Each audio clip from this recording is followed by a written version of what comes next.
What if the greatest villain of the Burning Crusade was actually its most broken hero? Imagine 90% of your race slaughtered. What would you do to save the rest? I'm Haajix, and today I'm going to prove why we were wrong to kill Kael'thas Sunstrider and why he was the prince we never deserved.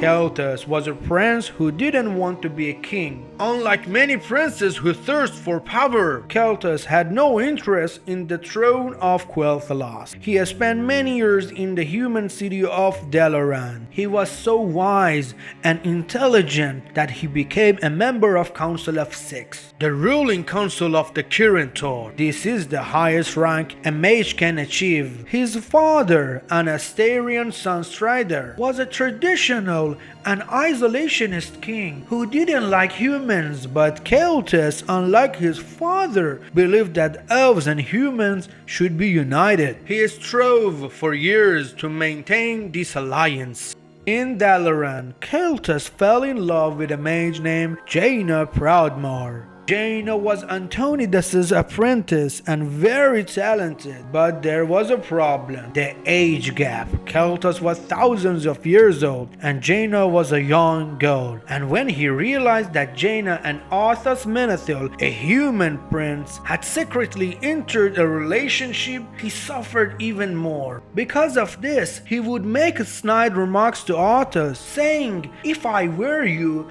I would make my relationship public. So it seems you don't value Jaina enough to do so." Kael'thas, who gained nothing from love, could have abused his position, but he stepped aside and dedicated himself to his work and sorcery. Until years later, Arthas, now a Death Knight, attacked the land of Quel'Thalas and his people. He killed his father and turned the land into dust and blood. Imagine being the leader of people where only 10% remain. His father, King Astarian, is dead and his sword is broken. And most importantly, the Sunwell, the magical fount, has been corrupted. Elves who had used the Sunwell's energy for thousands of years were going mad and becoming sick in the absence of magic. To find a solution, a heavy responsibility was on his shoulder. His lands was torn apart and the remaining people were fading away. He reforged his father's sword and renamed his people Sindorai, meaning children of blood, and he said, "Kingship died with my father, and I don't want to be king."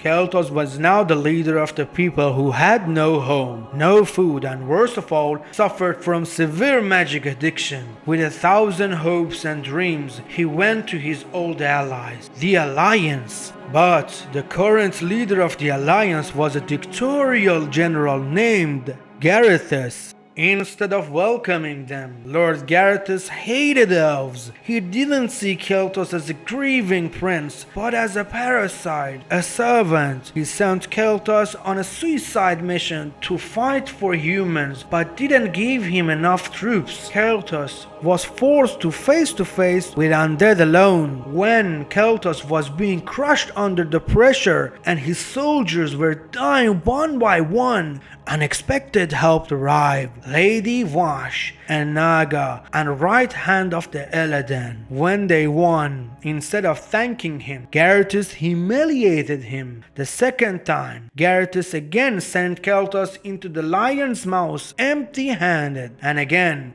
the Naga saved their lives. This time, the answer to victory was an execution order for the Blood Elves and Kael'thas, and without any reason, and it was unfair, and the crime was treason. For what? And guess where did he imprison them? Yes, in the dungeons beneath Dalaran, the very same city where Kael'thas was a member of its ruling council. This was where something inside Kael'thas broke. He realized the Alliance no longer existed. They wanted to finish what Arthas had started and extinguish the Blood Elf race. The night before the execution, Lady Vash appeared again and broke Kael'thas out. But the question was, where to go? Azeroth was no longer home. The Blood Elves' main problem wasn't the Scourge, it was magic hunger. Lady Wash brought a message from her master, Illidan Stormrage. I can cure this addiction, and this caused Kael'thas and his remaining forces to go with Lady Wash to the shadowed world of the Outland to find Illidan.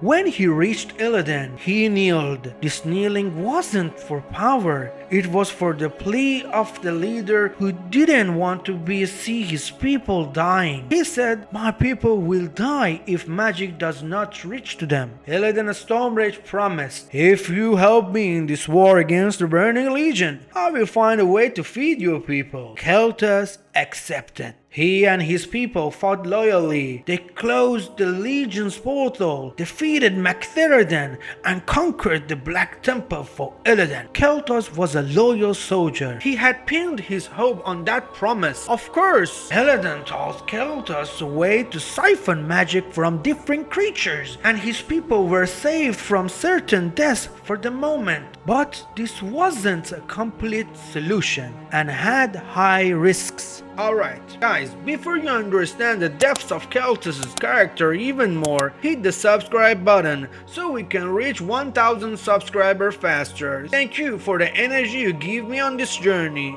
Anyway, so I was saying, later Illidan and his forces, ordered by Kil'jaeden, had to go to Northrend to destroy the Lich King. Kael'thas sent his most loyal troops to Northrend with Illidan to finish the Lich King, and he was there too, but they failed. Many of Kael'thas' best soldiers died there, or were captured by Arthas and turned into vampires called the Sand Lane. This defeat destroyed Kael'thas' last hope in Illidan. They retreated back to Outland. In reality, being Illidan's teammate didn't bring much benefit to Kael'thas and his people, so he took matters into his own hands.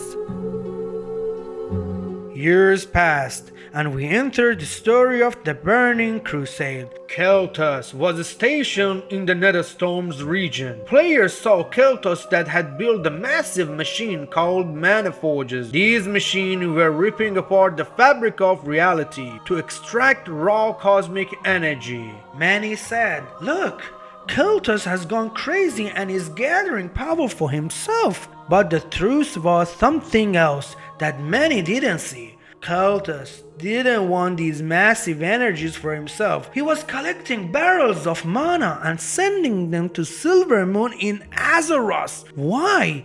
Because Illidan was following his own path and valued neither Kael'thas nor his people. No cure existed. Kael'thas saw that Illidan had gone mad and was only building an army of demon hunters, viewing Blood Elves merely as a cannon fodder. But Kael'thas was the leader of the Sin'dorei. He couldn't abandon his people. He had a huge duty on his shoulders. So what did he do? He went to the higher master, Kil'jaeden. Kil'jaeden, the demon lord, told him, "Illidan played you. I am the true source of magic. Bring me to Azeroth and I will drown you and your people in magic." This wasn't betrayal. This was the last gamble of the desperate man to save his suffering people. And this path led to madness. Kael'thas attacked the spaceship Tempest Keep, but he wasn't just looking for power. He stole Muru, a being of pure light. They called it Naru Muru. And here's the key point. He didn't keep Muru for himself. He sent him to Silvermoon. This very creature allowed the Blood Elves to extract the energy of the light. Even in the deepest darkness, he was sending a power source to his people to help them. When we defeated him in Tempest Keep, he didn't die. He jammed a fell crystal into his own chest to survive and returned to Azeroth with horrific appearances. He returned to Magistrate's Trace. So, what was his final goal? To use the remnant of the Sunworld to summon fickle Jaden Demon Lord. In his sick and defeated mind, he thought if the Demon Lord came, no elf would ever go hungry again, and his people would return to their past glory. And finally, he was killed. His last words were a cry for his homeland. He said, "For Quel'Thalas." This was not the end for the prince. Kael'thas' soul, because of what he had done, was sent to the land of Revendreth in the Shadowlands to atone for his sins, a land for bad souls who have a chance at redemption. But he found no peace there either. Sidon saw the immense potential of Kael'thas' soul and instead of helping him, ordered him to be tortured in Cathal Natria. The Nostrius used Kael'thas' pride and pain like a battery to extract anima. Kael'thas screamed under horrific torture, but did not yield. We, the players, faced him in Nathria, but this time not to kill him, but to save him. When he was freed, he was placed under the care of the accuser. He was forced to carry a massive sin stone on his back, a stone on which all of his crimes were carved. But there is a key point. Kael'thas never said, "I was wrong to try and save my people." In the quest lines, he faced his sins. He confessed he was arrogant. He confessed he went astray. "This is my burden," he said. "I did not do these things for myself. I did them for the Sin'dorei." But the accuser said a key sentences to him. Your pride was thinking that only you could save them. You didn't trust the strength of your people. You thought you had to carry the weight of your word alone. But at the end, he was redeemed. Kael'thas confessed that his methods were born of pride, not a wrong goal. He sought to be the solo hero because he had always carried the crushing weight of his people's survival alone. He decided to remain in Revendreth, and we have the last specific moment for the Blood Elves players. In the final quest, Kael'thas entrusted you with a message for his people back in Azeroth. He doesn't say, "Forgive me." No, he looks at you and says, "Tell my people that I watch over them from the shadows. Tell them that the Sun King, even in death, still worries for the future of the children of blood." Now, you tell me, did we really have to kill Kael'thas Sunstrider, or should we have understood him more?